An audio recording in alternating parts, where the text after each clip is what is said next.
Hi, I'm NitroJen. I'm the founder and director of Bright Spark Science and Bright Sparks events. Now, myself and my team have been out and about in Oxfordshire over the last 8 years, trying to make science fun, engaging, inspiring, and accessible for lots of children.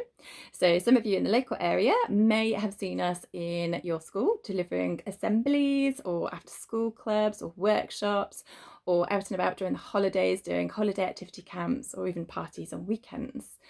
So we're on a mission to try and deliver science in a fun way so that the education side of things is delivered in a stealthy manner, and we like to call it edutainment. So right now we've got a unique opportunity to put some of our most favourite and popular science craft activities and demonstrations online in a video format for you. So some of these videos are going to be instructional and give you a step-by-step method so that you can do some of the activities at home for yourselves.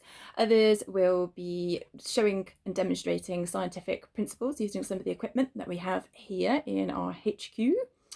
And if you need any materials, we'll put a list of materials out, and we'll have some downloadable content as well so that you can download and print anything that you might need. So we hope you enjoy these videos as much as myself and the team have enjoyed creating them. We've had a lot of fun doing it. Stay safe and enjoy doing some fun science at home.